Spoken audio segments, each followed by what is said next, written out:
Bonjour, l'invité du lundi vous propose une rencontre avec Romain Arciset. Romain Arciset est candidat aux élections législatives. Je vous rappelle l'adresse de Asia Télévision, l'adresse à laquelle vous pouvez écrire aux candidats, vous pouvez leur poser des questions, vous pouvez réagir naturellement aux émissions. C'est la rédaction asiatv@gmail.com, c'est en bas de l'écran. Romain Arciset, bonjour. Bonjour. Je suis très heureux de vous accueillir sur le plateau d'Asia Télévision. Alors, Romain Arciset, vous êtes candidat déclaré aux élections législatives de 2012 pour les Français de l'étranger. Alors, d'abord, dans quel pays vivez-vous?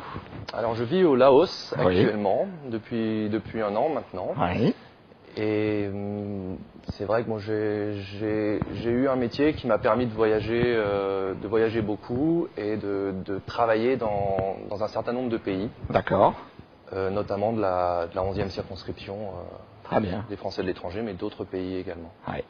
Alors, votre profession, je crois que vous êtes ingénieur. Tout à fait. Alors moi, je suis diplômé de l'INSA de Lyon, oui. d'où vient votre Bien sûr, bien sûr. Et donc, une fois diplômé, j'avais envie vraiment de découvrir le monde, et donc j'ai choisi un métier d'ingénieur de mise en service. C'est-à-dire qu'on se déplace de chantier en chantier de par le monde, de chantiers de centrales électriques qui sont en construction. Oui. Donc j'ai commencé par travailler pour General Electric à Belfort, et ensuite je suis passé par différentes entreprises comme Alstom, donc une grande entreprise française. Et en fait, j'interviens sur des chantiers pour faire de la mise en service d'équipements.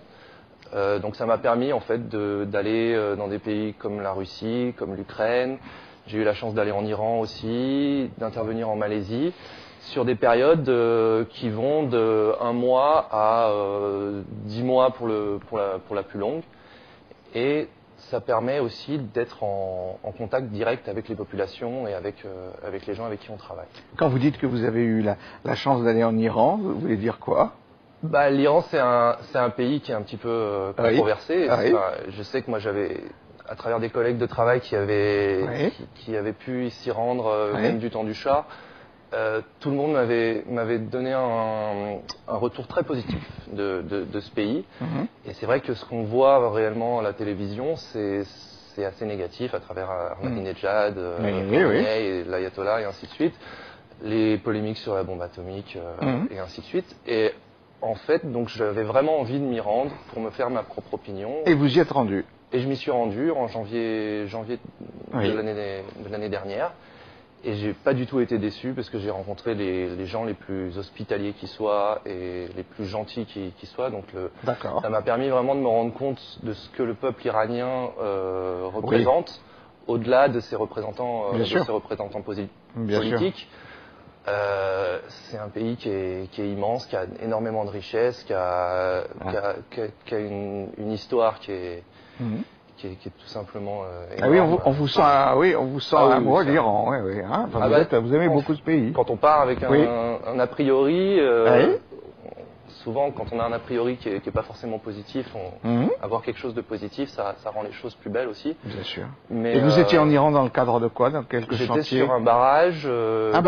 Karun 4, qui était une rivière dans les montagnes de Zagros, qui est presque à la frontière de l'Irak. Et donc voilà, pour développer, mettre en route les équipements. D'accord. Vous êtes sensible aux questions écologiques? D'écologie? Bien sûr. Bien sûr. Oui. Non, mais vous construisez des barrages, vous êtes dans le secteur de l'énergie. Disons qu'il n'y a pas de... Moi, je suis dans le secteur de l'électricité.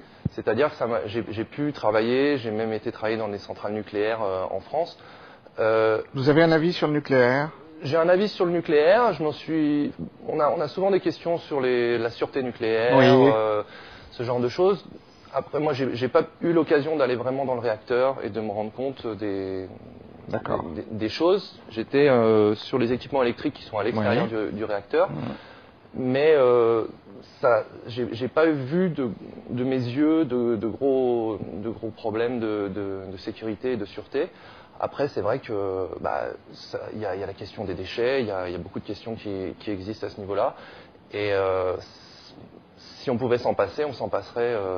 Ce serait une bonne chose. D'accord. Après, c'est vrai que on a vu là pour ces élections présidentielles, Les Verts ont demandé à ce que, Oui. à ce que le nucléaire soit arrêté. Un coup de fil d'Areva et le PS a les mains liées là-dessus.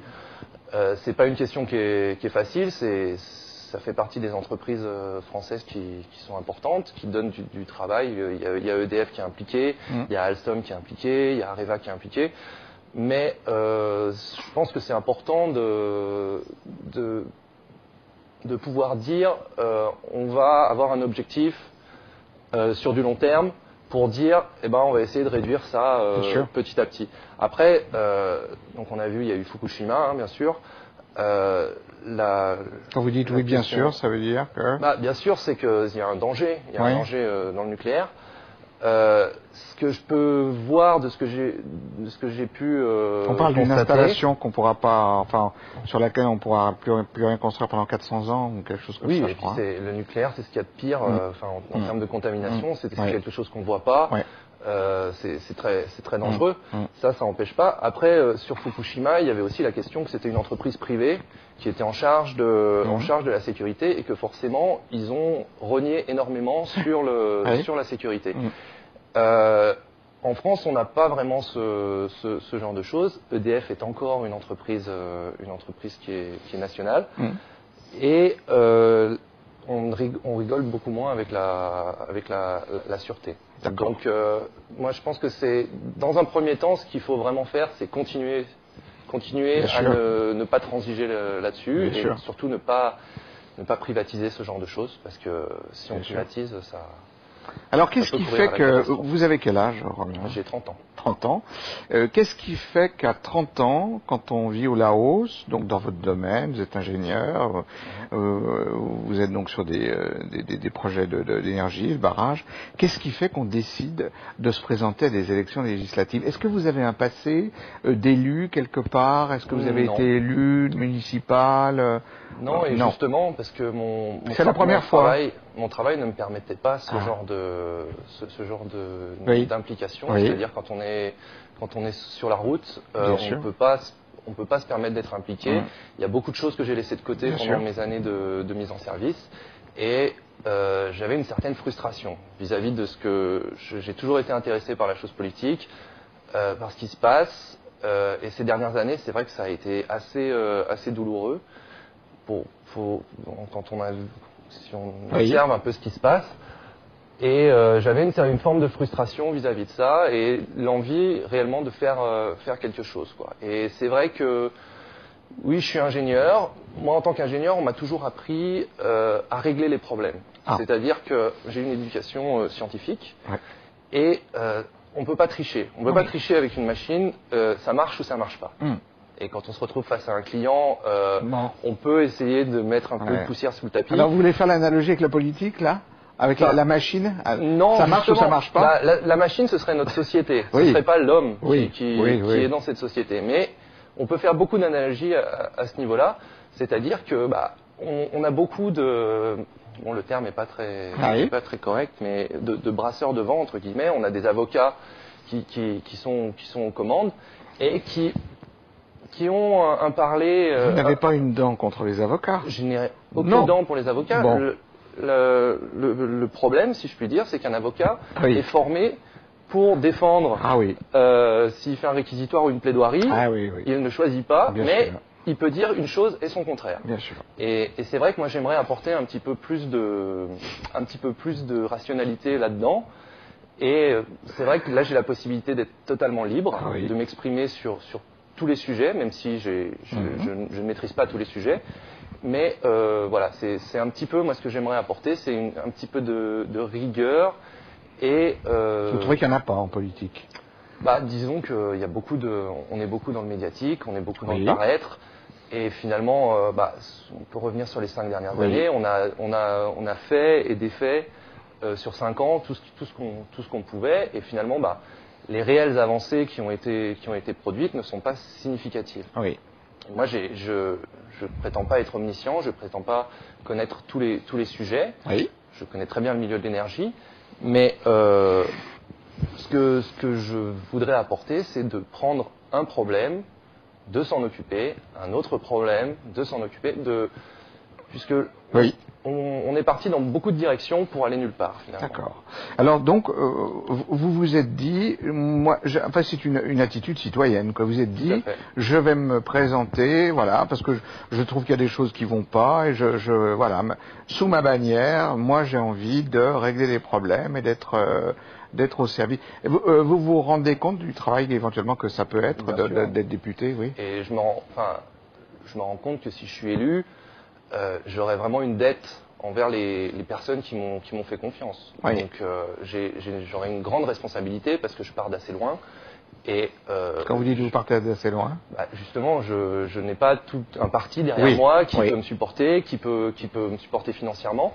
Donc je privilégie vraiment ma liberté de parole. Ça, c'est quelque chose qui est important pour moi, ma liberté de mouvement. Mais je sais que si j'ai l'honneur d'être élu, je prendrai ma tâche avec le plus grand sérieux du Si demain un parti vient vous adouber, vous lui dites non, je suis indépendant. Moi, mon objectif, c'est justement de rester le plus libre possible. D'accord. Le parti indépendant constructif. Il y a indépendant et constructif. Donc, c'est quoi le parti indépendant? C'est le parti que j'ai créé pour pouvoir être dans un cadre légal au niveau de ces élections. Dans un cadre légal. Donc, je ne me vois pas être adoubé par un autre parti. Par contre, ce qu'on est en train de faire avec plusieurs personnes des autres circonscriptions, d'autres candidats indépendants, on essaye de se regrouper sur des points communs. On a des points de divergence, mais on essaie de se regrouper sur des points communs pour justement l'aspect organisationnel, parce que c'est très compliqué quand on est un parti indépendant. Oui. Même candidat indépendant, sans parti, c'est très compliqué ne serait-ce que d'avoir accès aux listes électorales. On pourra en discuter plus tard. D'accord. Mais dans une prochaine émission, Romain. Merci d'avoir répondu à nos questions, Romain Arcizet. Je vous rappelle l'adresse de la rédaction. Vous pouvez réagir sur cette émission. Vous pouvez écrire aux candidats et vous pouvez poser toutes les questions que vous voulez en toute liberté. Donc je rappelle la rédaction Asia TV. @gmail.com, elle est en bas de l'écran. L'invité du lundi se termine. La semaine prochaine, vous aurez un autre invité. À bientôt.